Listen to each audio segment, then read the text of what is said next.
Hey everybody, how you doing on this Sunday morning? How are you doing? Let's go on and get through it, none of the pleasantries. Some of you really need to go back and learn how to parent. I keep hearing this comment, let's say that was your child. Let's say that was your child. If my child was stupid enough to fight with the police because they was dangerous and reckless driving, I would be more embarrassed that the police even had to go through that crap with my child. Some of you have already conceded your children are nothing but a bunch of drug dealing, gang banging delinquents. Because if you can imagine, what if that was my child? Then you already admit your child got a problem with authority.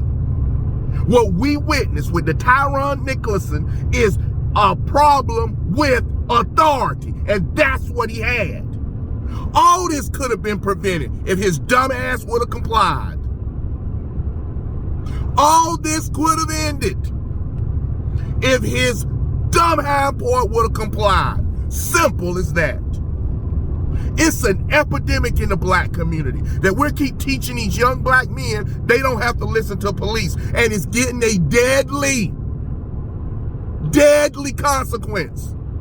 The police are not here to let you win a fight with them. The police are not here to say, well, all right, man, we understand. No, they done had to chase you. You were dangerous and reckless driving. You were breaking in somebody's house. And this is always the argument from the black community. They didn't have to. They didn't have to. Your child didn't have to.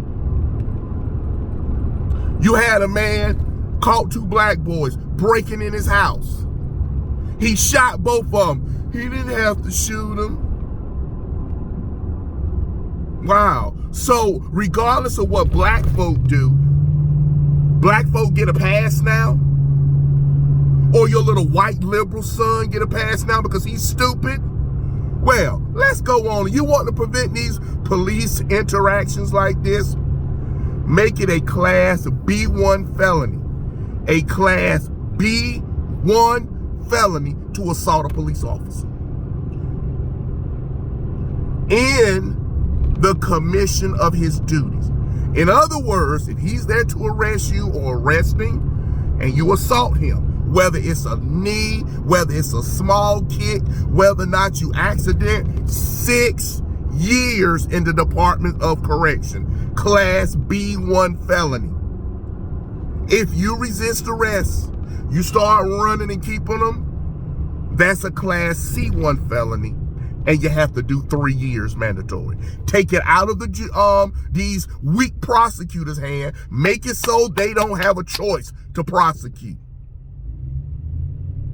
You assault a police officer, class B1 felony, class B1, and it's a mandatory 6 to 7 years.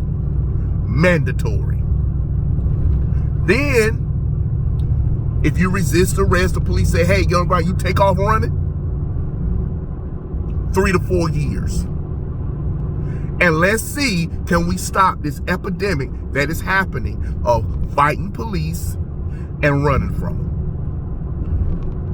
You don't want the police to do hardly nothing? Well, protect them and their job then.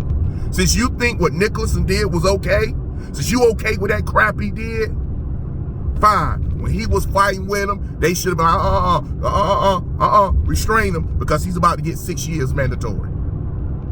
Let's do that. But I bet you none of you wouldn't do it because you okay with crap like that. You think police are there to be kicked on, spit on, thrown around, and treated like trash. And you know that could be your child because that's what the morals you teach your child. You teach your child morals like that. They don't have to listen to nobody because they don't listen to you because you too cowardly and weak of a parent. That's why.